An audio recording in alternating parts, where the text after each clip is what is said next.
యాదవ్ తమ్ముడు చెప్తున్నారు. సన్నీ యాదవ్ తమ్ముడు ఉన్నారు, సన్నీ యాదవ్ బ్రదర్. ఇతను మెడికల్ షాప్, వాళ్ళ తండ్రి మెడికల్ షాప్ నిర్వహించుకుంటారు, తమ్ముడు మొబైల్ షాప్ నిర్వహించుకుంటారు. వీరంతా కూడా ఒక సామాన్య కుటుంబం. కానీ ఒక్కసారిగా మొత్తం అతను ఇంటర్నేషనల్ బైక్ రైడర్ గా వెళ్లి విధంగా బెట్టింగ్ యాప్స్ లో కూడా పాల్గొనతో కూడా అతనిపై కేసు కూడా నమోదు కావడం జరిగింది. కుటుంబ సభ్యులంతా కూడా బాధపడుతున్నారు. ఈ బెట్టింగ్ యాప్స్ గురించి కూడా తమకు తెలియదు, ఎప్పటి నుంచో కూడా ఇలాంటి బంద్ చేయాలని కూడా చెప్పడం చెప్తున్నారు. సన్నీ యాదవ్ సోదరుడు ఉన్నారు.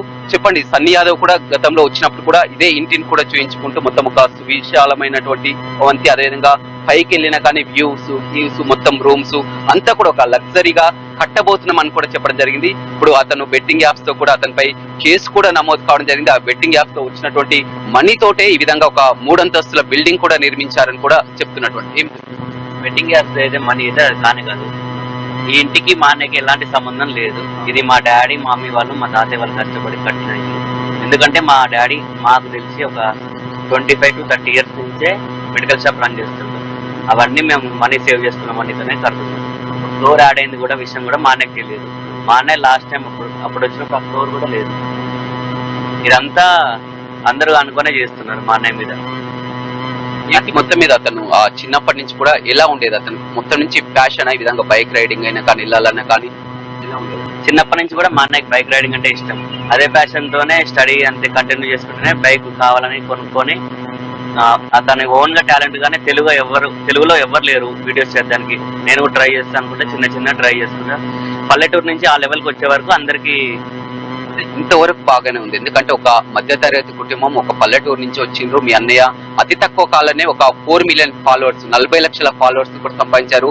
దాని మీద వచ్చేటువంటి మనీ తోటి అతను లగ్జరీగా గడపవచ్చు, మీ కుటుంబాన్ని కూడా అంతా పోషించవచ్చు. కానీ ఈ బెట్టింగ్ యాప్ ని ప్రమోట్ చేయడానికి కారణం ఏంది? బెట్టింగ్ యాప్స్ వల్ల కూడా ఎంతో మంది జీవితాలు కూడా బలవుతున్నాయి. నీకు కూడా తెలుసు. చాలా వరకు కూడా ఈ బెట్టింగ్ యాప్స్ ని ఎందుకు ప్రమోట్ చేస్తున్నారంటే, మా అన్నయ్య బెట్టింగ్ యాప్స్ క్లోజ్ చేసింది. లాస్ట్ 3 months నుంచి వీడియోస్ కూడా ఏం పెట్టట్లేదు.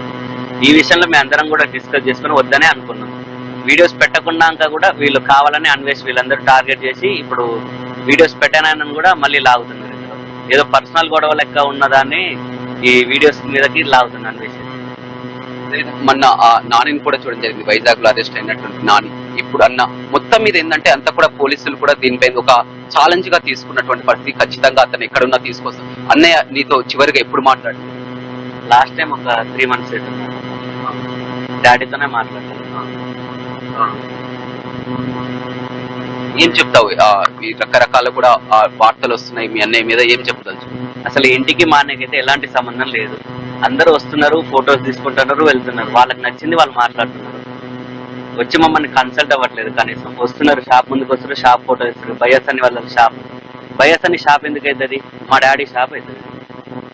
ఆ సర్టిఫికేట్ ఎవరి పేరు మీద ఉంది? దాన్ని ఎవరు సెట్ చేస్తారు? ఎవరు నడిపిస్తారు? ఇప్పుడు మరి తండ్రి ఎవరు కొడుకు ఎవరో తెలవాలి కదా, చూసే వాళ్ళకైనా వచ్చి ఇంటర్వ్యూ చేసే వాళ్ళకి. ఏమంటున్నారు అమ్మా నాన్నలు కూడా? ఎందుకంటే ఈ విషయం తెలుసుకున్నాను చూడే వాళ్ళకి కొద్దిసేపు మనం కూడా మాట్లాడడం జరిగింది. కానీ అమ్మ నాన్నలు ఆ 2 షాపులు కూడా మేము సొంతంగా పెట్టుకున్నాం. ఇప్పుడు సన్నీ పెట్టించిందని కూడా అంటారు. వాళ్ళకేం తెలుసు? మా డాడీ పెట్టించిన షాప్ అది మా డాడీ ఓన్ గా పెట్టుకున్న షాప్. సన్నీ వచ్చి ఆ రోజు అంతా కూడా వీడియో చేసి తన ఇల్లు, నేను నిర్మించుకోబోతున్న ఇల్లు మొత్తం సువిశాలమైనటువంటి మొత్తం కూడా వ్యూ ఈ విధంగా చూపించింది. త్వరలోనే పూర్తి అవుతుంది. మా సబ్స్క్రైబర్స్ అందరినీ కూడా తీసుకొచ్చి ఇక్కడ వారికి ఒక లంచ్ డిన్నర్ ఏర్పాటు చేయాలని కూడా సబ్స్క్రైబర్స్ అందరినీ కూడా తీసుకొని వస్తా. ఎందుకంటే అందులో వీళ్ళ మనీ కూడా ఉంది, మా సబ్స్క్రైబర్స్ మనీ కూడా ఉందని స్వయంగా మీ అన్నే చెప్పడం జరిగింది. ప్రతి ఫ్యామిలీకి ఒక డ్రీమ్ హౌస్ ఉంటుంది, అంతే మా ఫ్యామిలీకి కూడా ఉంది. మా అన్నయ్య ఇంత ఫేమస్ అవుతాడు, యూట్యూబ్లో ఇట్లా అవుతాడని మేము కూడా ఎవరైనా ఎక్స్పెక్ట్ చేయలేదు. అదంతే, అది అదృష్టం కొద్దీ అయింది. అంతేగాని ఇందులో బెట్టింగ్ పైసలు అని మా అన్నయ్య మనీ అని ఏం లేవు. మా అన్నయ్య ఎంత ఇచ్చినా ఒక 3 లక్షలు 5 లక్షలు ఇస్తాడు సపోర్ట్, కానీ ఒక్కడైతే కట్టియలేడు కదా ఇల్లు. ఆ రోజు అన్నయ్య వీడియోలు అయితే మేము పరిశీలించారు, చూసాం. ఎందుకంటే ఇందులో కష్టాడిస్తాం సబ్స్క్రైబర్ చాలా మంది మీరు కూడా ఉన్నారు, ఖచ్చితంగా ఆహ్వానిస్తా. ఆ మనీ తోటే ఇల్లు కట్టినాను కూడా అన్నయ్య స్వయంగా అనలేదు. ఏ రోజు అనలేదు వీడియోలో. మా అన్నయ్యకి ఇంటికి అసలు సంబంధం లేదు. ఎవరైనా హెల్ప్ చేయాలంటే చేసేందే చేస్తాడు, కానీ మా అన్నయ్యకి అంత అసలు పెట్టలేడు కూడా. ఆయనకే సరిపోతాయి.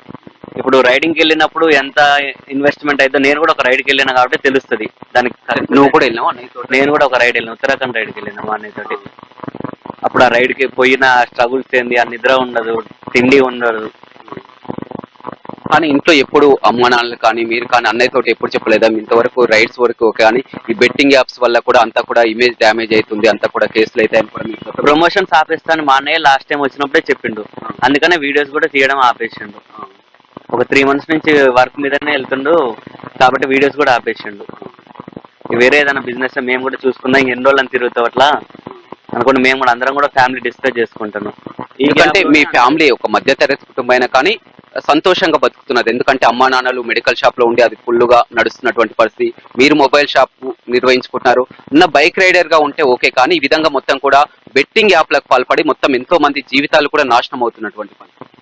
బెట్టింగ్ యాప్స్ ఆపేస్తాను మా అన్నయ్య ఎప్పుడో అన్నాడు, కాకపోతే అఫీషియల్ గా వీడియోలోనే చెప్తా అన్నాడు. కాకపోతే ఆ వీడియోస్ ఎప్పుడు వస్తాయని మేము కూడా వెయిట్ చేస్తున్నాం. వీడియోస్ చేయలే కదా, యూట్యూబ్ లో వీడియోస్ వస్తేనే అప్పుడు ప్రమోషన్స్ ఆగిపోతాయి. మళ్ళీ ఎప్పుడు వస్తారు మీ అన్నయ్య? మా అన్నయ్య అదే చూస్తున్నాం, ఒక 1 week లో రావచ్చు, వస్తే 10 days లో రావచ్చు, లేకపోతే 2 days 3 days కి రావచ్చు. ఎప్పుడు వస్తున్నాడని తెలియదు. వస్తే మాత్రం డైరెక్ట్ ఇంటికి వస్తాడు.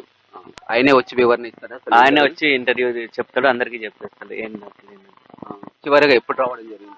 లాస్ట్ టైం ఒక 3 months అమెరికా రైడ్కి వెళ్ళే ముందు వచ్చి వెళ్ళిపోయాడు. ఈ ఇష్యూ అయినాక కూడా, కేసు నమోదైనాక కూడా మీతో మాట్లాడినట్టు కూడా తెలుసు. మాతో ఏం మాట్లాడలేదు. అమ్మ నాన్నలకు ఫోన్ చేయలేదు. ఇక రైడ్కి వెళ్తే మీరు అందరు నమ్ముతారో నమ్మరో కానీ రైడ్కి వెళ్తే అసలు మాట్లాడు. ఏదైనా ఉన్నా ఇన్స్టాగ్రామ్ లో ఆయన మేము అప్డేట్ కావడమే తప్ప, ఎందుకంటే మాకు డే అయితే వాళ్ళకి నైట్ అవుతుంది కదా, అట్లా బిజీ షెడ్యూల్ చెప్పేసి వెళ్ళిపోతాడు. నేను ఫోన్లో మెసేజ్ ఏం చేయను, నేను సేఫ్ గానే ఉంటా, నా గురించి అని కావాలంటే అప్డేట్ చూసుకొని ఇన్స్టాగ్రామ్ లో అంటాడు. కానీ ఎవరు నమ్మరు ఈ మాట. నిన్న పోలీస్ వాళ్ళు కూడా అంతే అన్నారు, మీకు చేయకుండా ఉంటారా, మీరు మాట్లాడకుండా ఉంటారా, అమ్మ నాన్నకు చేయరా. వాళ్ళకి ఏం తెలుసు అండి, మేము ఉంటున్నాం కాబట్టి తెలుస్తుంది మాతోటి. అంటే మీరే ఫోన్ చేసి చెప్పపోయారు, చాలా మంది ఇట్లా వస్తున్నారు, ప్రెస్ వాళ్ళు వస్తున్నారు, పోలీస్ వాళ్ళు వస్తున్నారు, ఏందన్నయ్య అసలు ఏం జరిగిందని ఎప్పుడన్నా మాట్లాడలేకపోయారు? మేము సన్నీకే కాంటాక్ట్ అవుతున్నాం కానీ ఇంకా మా కాంటాక్ట్ లోకి రాలేదు. అందుకనే మేము ఒక 1 week టైం ఇవ్వండి అని స్టేషన్లో అడిగినాం. ఒకవేళ సన్నీకి కాంటాక్ట్ అయితే కూడా ఏమని చెప్తారు, ఏం మాట్లాడారు? ఇండియాకి అయితే వస్తాడు ఫస్ట్. ఇండియాకి వచ్చిన తర్వాత అన్నయ్య మీద పెట్టిన ఎఫ్ఐఆర్ని అదంతా క్లియర్ చేసేసుకొని బెట్టింగ్ యాప్స్ అయితే ఆపేసిండు, చేయట్లేడు. బెట్టింగ్ యాప్స్ చేయగా కూడా 3 months అయిపోతుంది. ఇప్పుడు ఏంటి, కేసు అయితే నమోదైంది, ఖచ్చితంగా అరెస్ట్ చేస్తామని కూడా పోలీసులు అంటున్నారు. మీరేంటి న్యాయస్థానాన్ని ఆశ్రయిస్తారా, ఏం చేయబోతున్నారు? లీగల్ గా ఎలా ఉంటే అంతే, మేము కూడా లీగల్ గానే ఫాలో అవుతాం. ఏమనుకుంటున్నావు ఈ న్యూస్ మీకు ఎప్పుడైతే తెలిసిన కాడి నుంచి కూడా ఏమనిపిస్తుంది? ఎందుకంటే నిన్నమన్నటి వరకు కూడా ఒక పెద్ద ఫాలోయింగ్ మొత్తం కూడా గ్రామంలో కానీ జిల్లాలో కానీ ఒక చిన్న స్థాయి నుంచి కూడా అంత పెద్ద ఇంటర్నేషనల్ బైక్ రైడర్ గా వెళ్ళినటువంటి పరిస్థితి. కానీ ఈ బెట్టింగ్ యాప్స్ లో మొత్తం కూడా ఎప్పుడైతే కేసు నమోదు కావడం అప్పటి నుంచి పోలీసులు అని మొత్తం మీడియా అని మొత్తం కూడా భయ్యా శ్రీనివాస్ యాదవ్ మెడికల్ షాప్ దగ్గర కానీ గ్రామానికి రావడం ఏమనిపిస్తుంది? అందరూ అన్వేష్ వర్షనే వింటున్నారు కానీ మరి మా వర్షన్ కూడా వినాలి.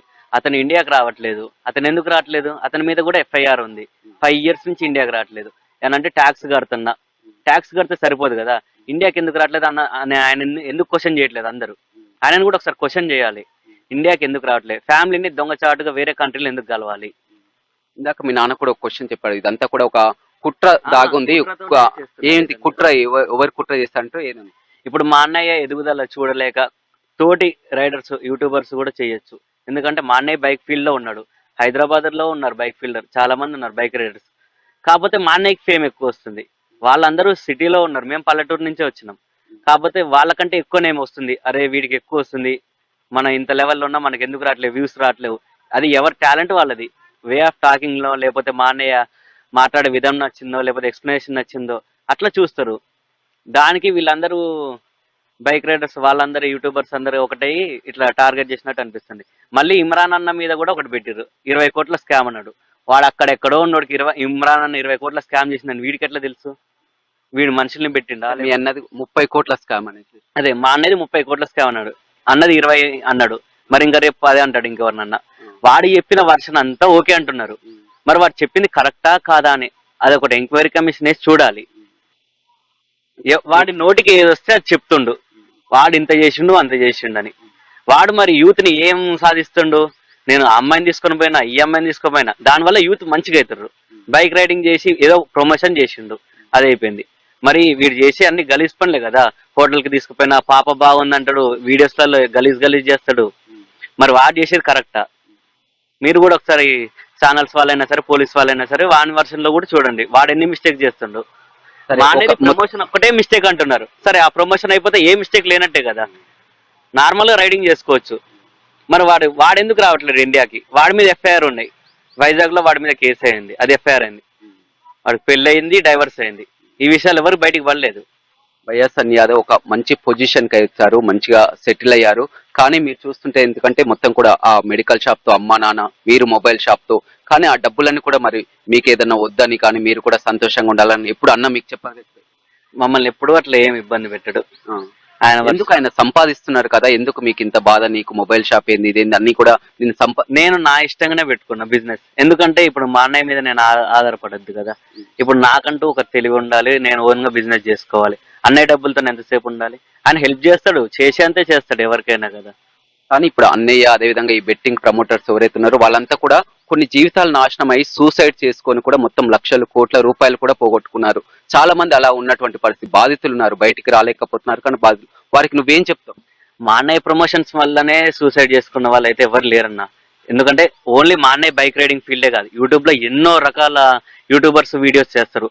అందులో చాలా మంది ప్రమోషన్ చేస్తున్నారు. ఓన్లీ మా అన్నయ్య వీడియోలు చూసే సూసైడ్ చేసుకున్నారు అంటే చాలా తప్పు ఇదైతే. ఎందుకంటే చాలా మంది నాకు చాలా మెసేజెస్ వస్తున్నాయి ఈ ఇన్సిడెంట్ జరిగిన కాంచి. అరే నేను 50 లక్షలు లాస్ అయినరా, 10 లక్షలు లాస్ అయినరా, ₹1,00,00,000 లాస్ అయినరా, ఇంటికి వస్తా.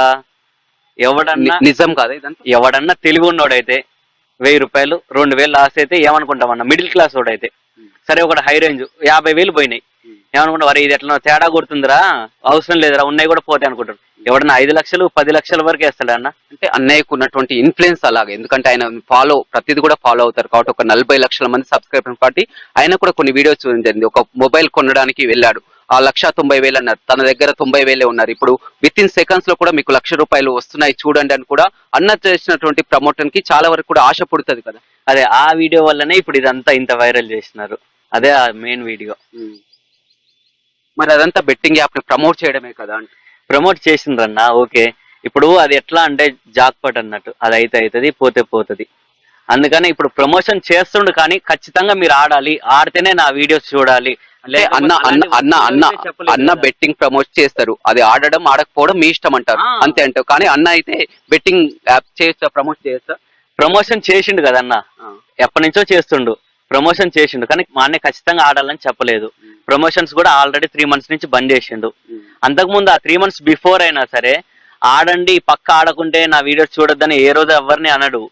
ఎవరు అసలు ఆడాలని రూల్ కూడా లేదు కదా. ఎవరు ఇష్టం ఉంటే ఆడతారు, నేను ఆడనన్నా. ఇప్పుడు వాళ్ళ పిల్లగాళ్ళు ఎవరన్నా ఉంటారు, ఎవరు ఇష్టం ఉంటే వాళ్ళు ఆడతారు, లేకపోతే ఆడరు కొంతమంది. ఇప్పుడు ఫైనల్ గా ఏం చెప్తావు? ఇది సన్నీ యాదవ్ కట్టించిన ఇల్లు, కట్టబోయే ఇల్లు, ఎందుకంటే అతను వీడియో చేశారు, తన సబ్స్క్రైబర్ల కష్టార్జితం ఉంది, వారిని ఆహ్వానిస్తానని సన్నీ యాదవ్ చెప్పినందుకే ఇది సన్నీ యాదవ్ ఇల్లుగా కూడా చూస్తున్నారు.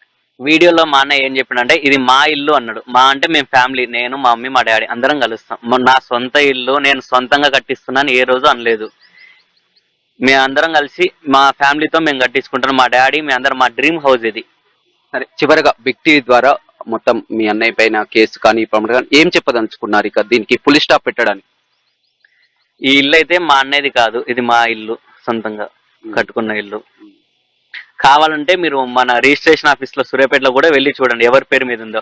అంతేగాని చాలా మంది ఇంటికి వచ్చి ఇది సన్నీ ఇల్లు, ఇన్ని కోట్ల స్కామ్, అన్ని కోట్ల స్కామ్ అంటూ రోజు వచ్చి మమ్మల్ని ఇబ్బంది పెట్టకండి. ఎన్ని కోట్లు సంపాదించంటారు ఇప్పటి వరకు సన్నీ యాదవ్? మాకైతే ఏ విషయం చెప్పడానికి, కోట్లలో ఎందుకు వస్తుంది అన్న లాభం? మీకు కూడా యూట్యూబ్ లో పెడతారు కాబట్టి మీ ఛానల్ కూడా ఏదైనా వ్యూస్ ని బట్టే వస్తుంది. మేము బెట్టింగ్ యాప్స్ పెట్టాం కదా, బెట్టింగ్ యాప్స్ లలో వాళ్ళు ఎంత ఇస్తారో మనకి ఎట్లా తెలుస్తుంది అన్న? నేను ఏ రోజు అందులో ఇన్వాల్వ్ కాదు కాబట్టి. మీరు గతంలో కూడా మీరు అన్నతో చెప్పిండ్రన్నారు బెట్టింగ్ యాప్స్ వద్దని, మీ ఫాదర్ ఇట్లా వద్దన్నా బంద్ అని కూడా మీరు అప్పుడు చెప్పిన కాంచి బంద్ చేసిండు. బంద్ చేసిన కాంచి వీడియోస్ కూడా చేయలేదు ఇక మా అన్నయ్య. చూడొచ్చు, ఆ సన్నీ యాదవ్ సోదరుడైతే కూడా పూర్తిగా చెప్తున్నారు ఈ నివాసం పదే పదే భయ్యా సన్నీ యాదవ్ నివాసం కాదు, ఇదంతా మా ఇల్లు అని చెప్పారు. మొత్తం కూడా ఉమ్మడి ఇల్లే.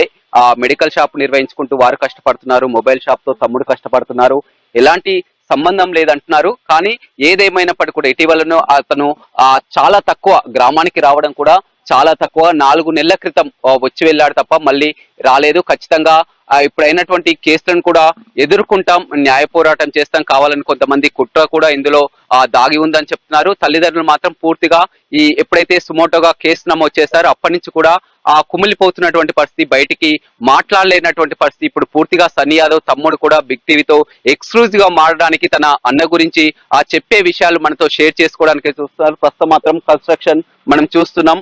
సన్నీ యాదవ్ గతంలో వచ్చినప్పుడు కూడా మొత్తం ఎంతో అద్భుతంగా కూడా రూమ్ కూడా తిరిగి చూపించడం జరిగింది. ఇల్లు పూర్తయిన తర్వాత ఖచ్చితంగా మళ్ళీ ఇక్కడికి వస్తా, సబ్స్క్రైబర్లందరినీ కూడా ఆహ్వానించి వారికి అంతా కూడా ఒక పార్టీ ఇస్తాను కూడా చెప్పినటువంటి పరిస్థితి.